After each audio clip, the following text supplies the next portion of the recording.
Hello, I'm Sue Phillips. I'm a leading expert in fragrance. I love fragrance. I love to create fragrances for men, women. We do events for corporations and team building.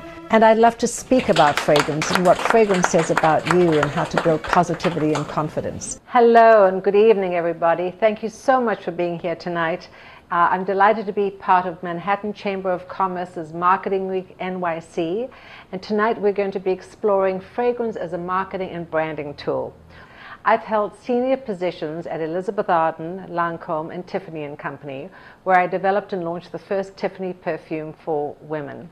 I then established my own global consultancy, which is called Centerprises. I'm president and CEO of Centerprises, and my company just launched the Centarium, a custom perfumery downtown in Tribeca.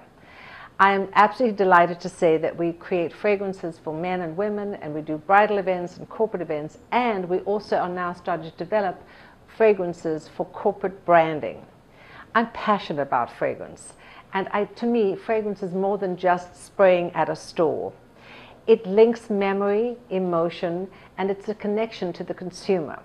So why has fragrance become such an important part for branding? Our sense of smell is the most powerful of all our senses and is the one area that connects memory and emotion. And it's actually connected to the limbic system, which houses the olfactory bulb. The limbic system connects basic emotions such as fear, pleasure, anger, and it drives fear, sex, hunger, and passion. The limbic system is a complex set of structures that lies on both sides of the cerebrum. And so basically our sense of smell is considered right here, right between the eyes.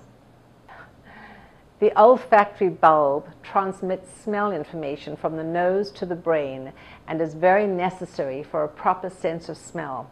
You know, as the population is aging, a lot of people have lost their sense of smell, and because smell and taste are so related and so linked, many people who have lost their sense of smell have actually lost their sense of taste, and therefore a lot of people get very depressed. Well, based on the fact that our sense of smell is the most powerful after sight, people and companies are recognizing that fragrance branding is a very important marketing tool.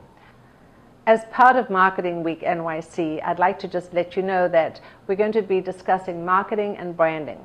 So branding is strategic and marketing is tactical. Marketing may contribute to a brand, but the brand is bigger than any particular marketing campaign. Think about all the brands out there that have created certain marketing campaigns.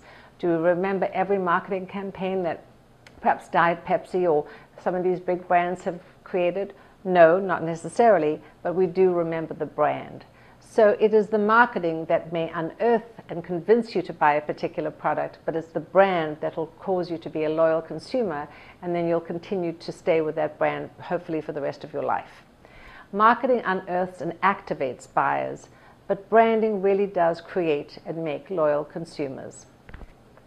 Our sense of smell now is the power to incite loyalty. It drives an emotional connection and it creates memories in a very, very big way. Many brands are now incorporating ambient scenting as part of their marketing mix. How many of you have been to Las Vegas? How many of you have actually experienced some of the hotels and the fragrances that you experience in the hotels?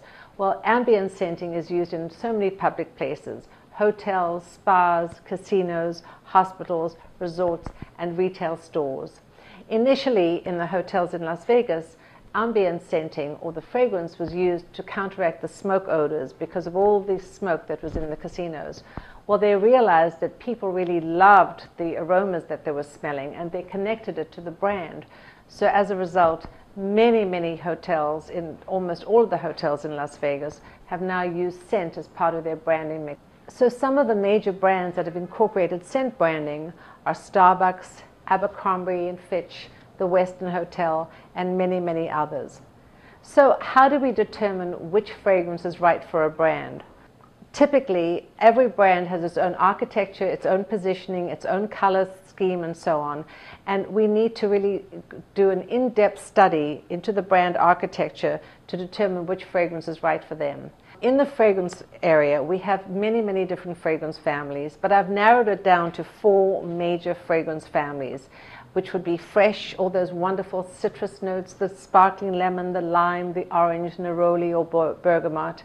The florals, think about all those beautiful floral notes, the lilies, the rose, the jasmine. Then of course there's the woodsy category, beautiful, creamy, rich sandalwood notes, birchwood notes. And then of course finally the oriental, those exotic, smoldering, sensual, spicy notes. So within a brand discussion, we would then define which fragrances would work well for the brand. And then we would be able to determine why the necessary fragrance family would be appropriate for the brand. There have been studies where fragrance has been used to actually increase sales.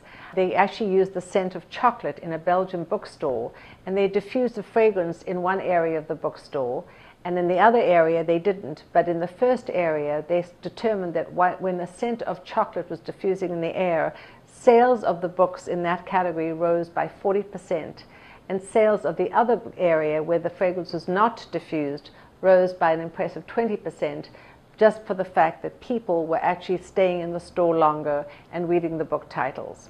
Vanilla is a very important sense because it really reminds us of our childhood, and many companies are using vanilla as a way to really create wonderful positive memories and emotions and to link back childhood memories. The scent of lemon has become a really important area to promote freshness and cleanness, and also to produce productivity. Scent of lemon has been used very frequently in companies to produce and promote productivity in their factory workers. Studies have shown that the scent of coffee and the smell of coffee can just wake people up and create an energy and a vitality. And actually studies have shown that just a smell of coffee alone is enough to wake up a bunch of sleep-deprived rats. Well, fragrance is also very much used in fashion, and it is very linked to fashion. Many, many fashion designers, of course, have their fragrances. And the fragrance industry is estimated to be at a $38 billion industry, and it's still growing. So fashion is very much defined by its silhouette, and every decade has its own silhouette, from the cinched-in waists to the wide shoulders, to the narrow shoulders, to the mini skirts, to the long skirts. So we can really see every fashion silhouette and know what decade it is. Well, the same is true for fragrance. Every fragrance has pretty much had its own fragrance profile. And we really start with the classic designer fragrances from Coco Chanel and Shalimar and Arpège, and those fragrances are very iconic. And so through the decades, we've had classic fragrances to designer fragrances to celebrity fragrances. And now the new trend is bespoke or custom fragrances, not just for individuals, but for brands as well. And here you can see some of the brands that we've spoken about that have really defined and have developed their own signature scents.